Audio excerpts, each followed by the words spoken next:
This is the review for exam 3, and the exam 3 will be on June 9th. It will open at 12 a.m. and close that evening at 11:59 p.m. Just like the other two tests, it is 100 points. There's no vocab on this test this time, so it'll just all be problem work. Um, and you will get an hour and 50 minutes or 110 minutes to take this exam. Again, no notes, no demos, no problems. Don't have somebody else take the exam for you or use the internet or anything like that as you are taking the test. I expect all of you to use your academic honesty or integrity as you're taking the test. Now with this test, there are 4 ratios this time, so sticky note or a 3x5 card with the formulas for those. We'll go over those in a minute. You will be doing all 3 methods of inventory, LIFO, FIFO, and weighted average. And then you will have a multi-step income statement, and then you'll also have some transactions that you will journalize into the journal pertaining to Chapter 5. Okay, so the first part that I'm going to talk about is LIFO, FIFO, and weighted average from Chapter 6. There's lots of examples, lots of problems to go over for you to practice. And you did have problem 6.1a that you did turn in as an assignment. But with LIFO, FIFO, and weighted average, what I'm going to do is I'm going to give you a form, and then you can go ahead and put the information into the form so that you can have kind of a table to fill out for LIFO, FIFO, and weighted average. This is a change. I've never done this before. I just usually just gave a blank area and then you fill that all in. But a lot of students from feedback have said we like to have like a table or something to fill out so we're not just looking at a blank piece of paper. All right, so for LIFO, FIFO, and weighted average, remember we're using the perpetual method, which means that our inventory is updated continuously. I'm going to go over quick study 6.5 to show you those examples. So for quick study 6.5, the beginning inventory was 320 units. There was 2 purchases and then 1 sale. Now remember with FIFO that we're going down the ladder, so we're going to take our oldest inventory and get rid of that first.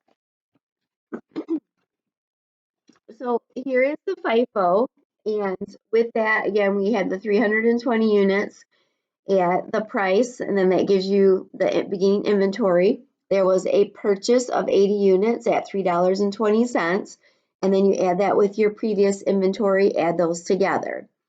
Then there was another sale of 100 units, or I'm sorry, another purchase of 100 units, and then you add that with your other inventory, add that all together, and then you get your total inventory of $1,550. Then there was a 350 unit sale. So again, with FIFO, we're going from the top down. So you take the oldest inventory first. We're going to get rid of all of the 320 units.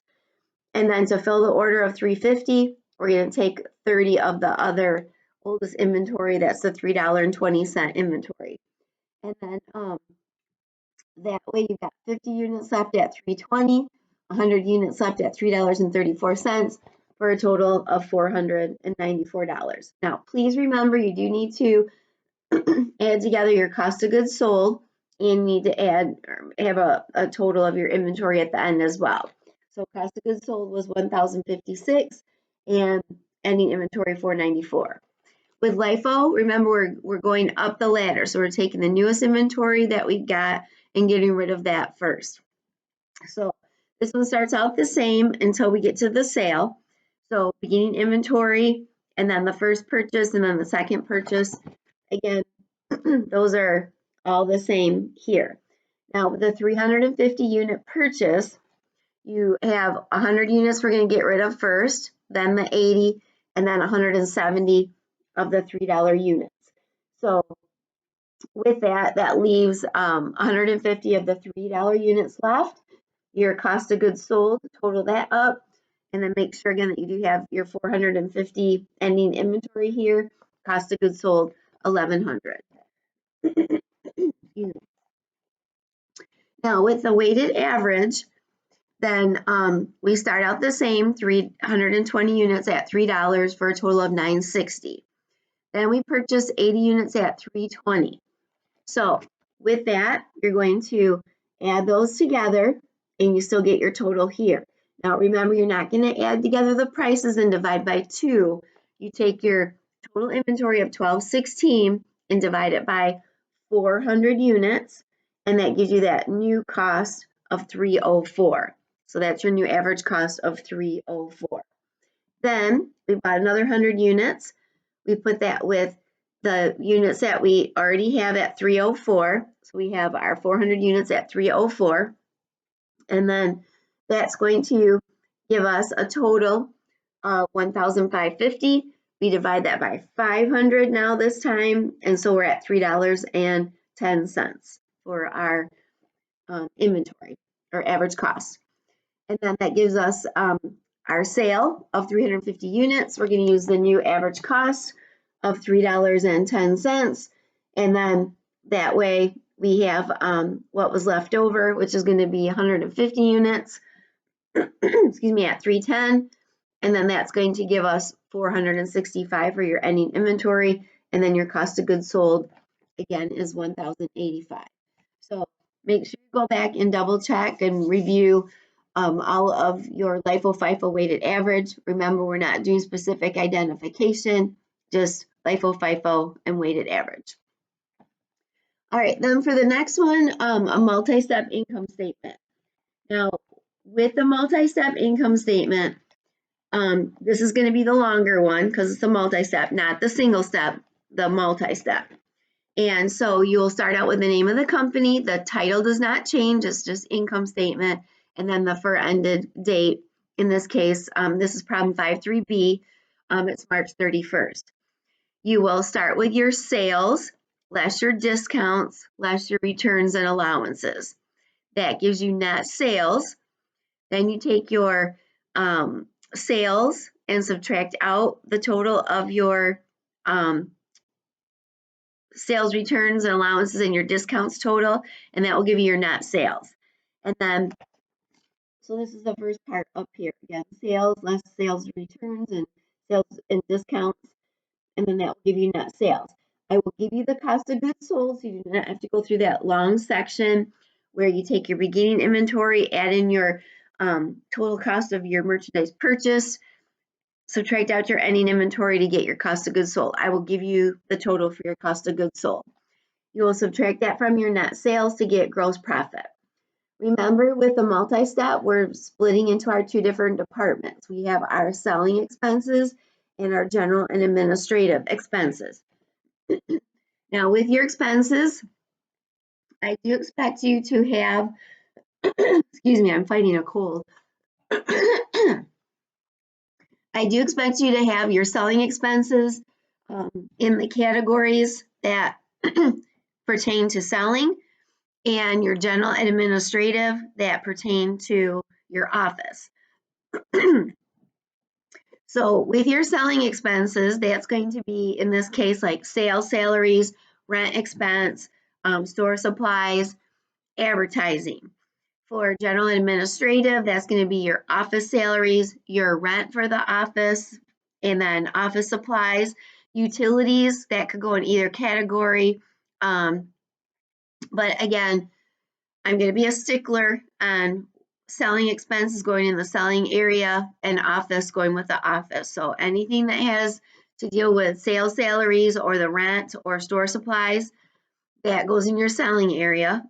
And then your general and administrative, your office salaries, your rent for the office, and your office supplies, those have to go in your general and administrative. So here's your selling expenses area here, and then your office, your general administrative areas here.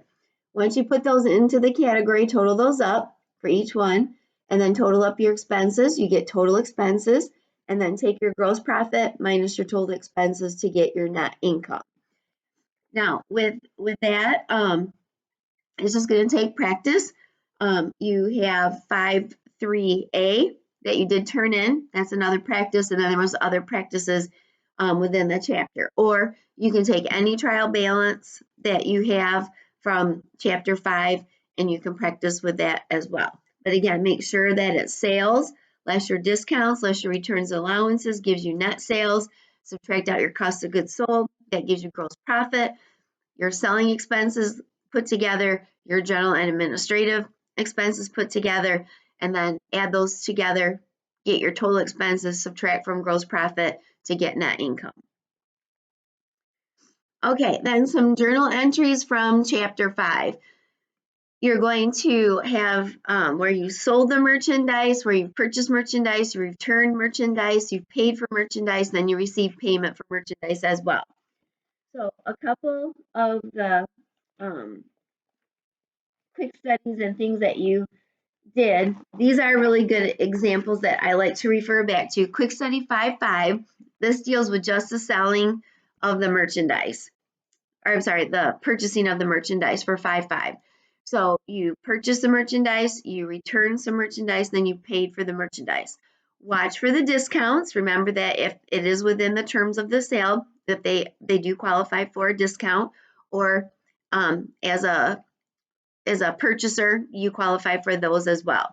So for November 5th, we purchased merchandise on account, merchandise inventory and accounts payable. Remember, inventory is an asset.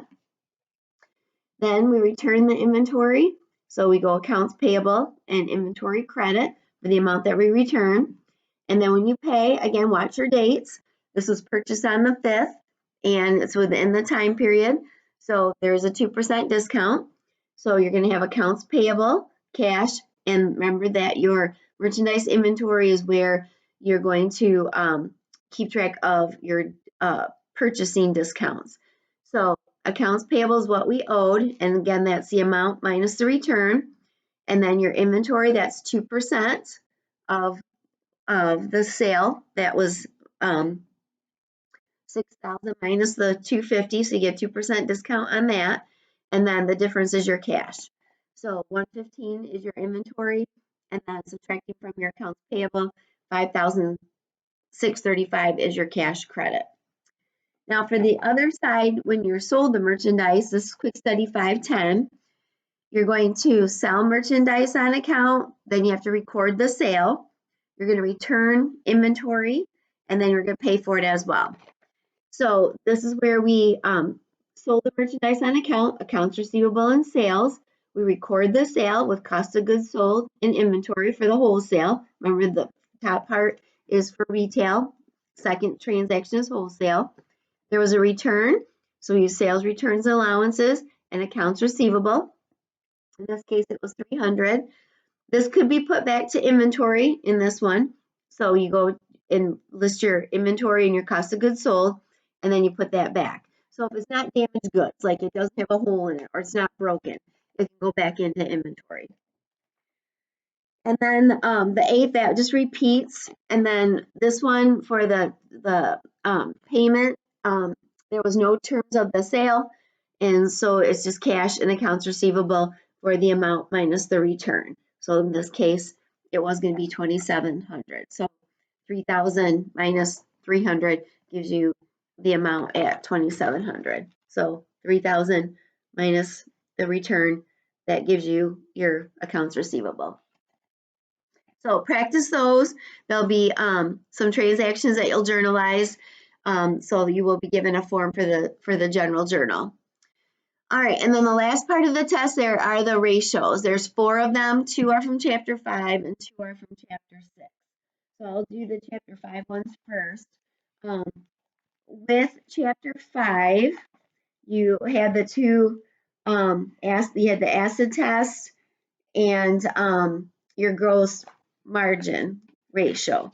So exercise 523, well, actually I'll start with exercise or quick study 523. Gross margin ratio, the formula for this is your gross profit divided by your net sales. Gross profit divided by net sales.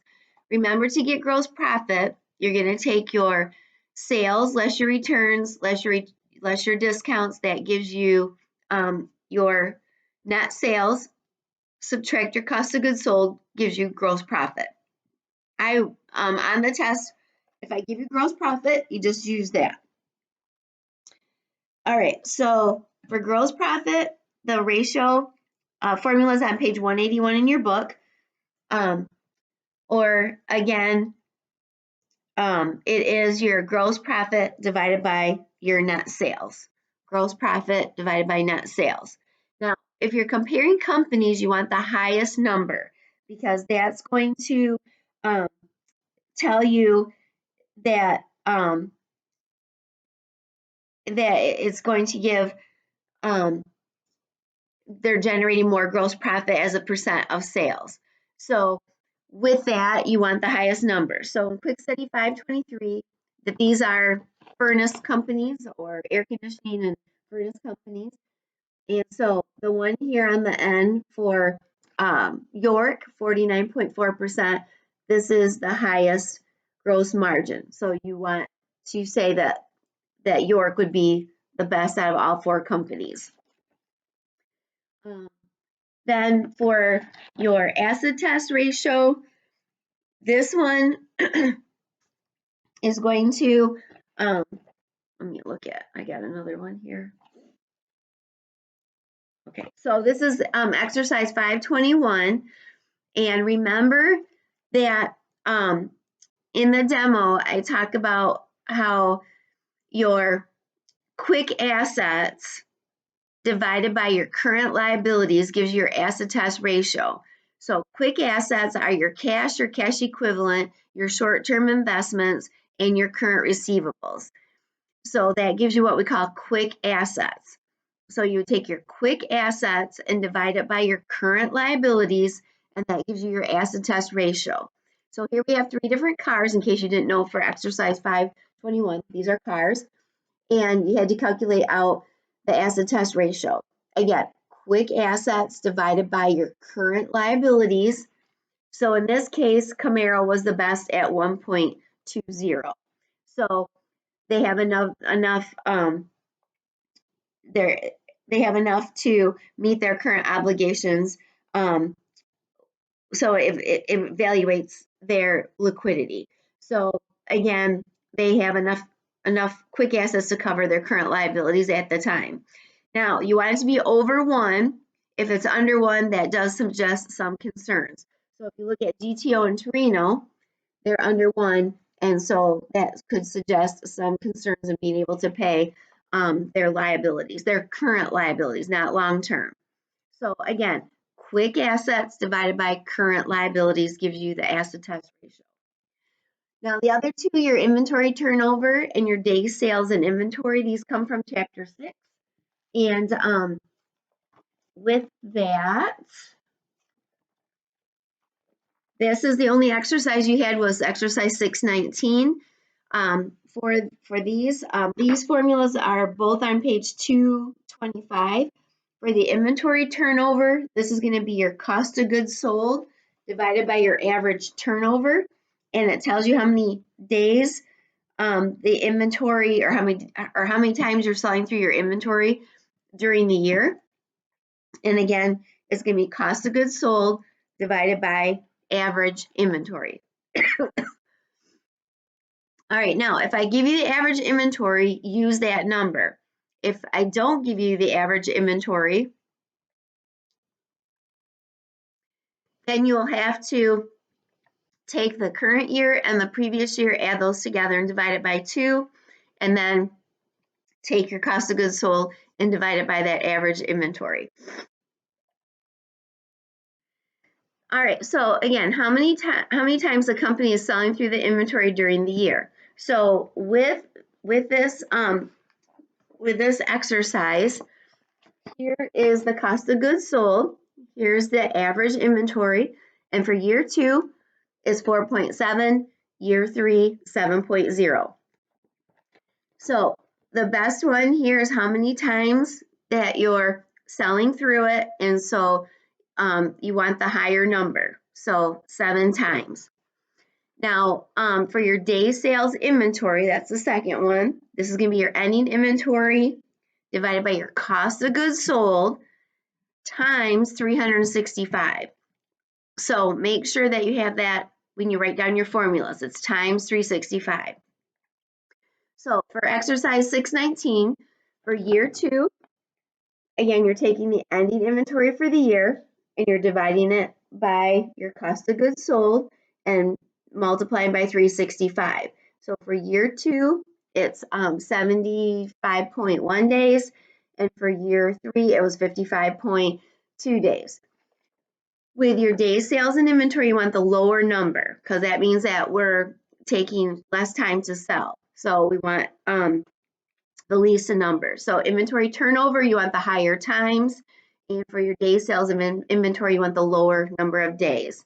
So that's a good thing with comparing their years. So they did do better with their turnover, and then they did better with their day sales and inventory. But I can't stress enough, don't forget the 365 days on your day sales and inventory ratio. Again, make sure you show all of your work on the test. Nobody is to take the test for you. You are to do this on your own. Allow time. There's going to be the 3 forms to upload, and then you'll have your 4 ratios that you'll complete as well. Again, 100 points, 1 hour, 50 minutes, or 110 minutes to take the test. Use your examples to study from, and I wish you the best on exam 3.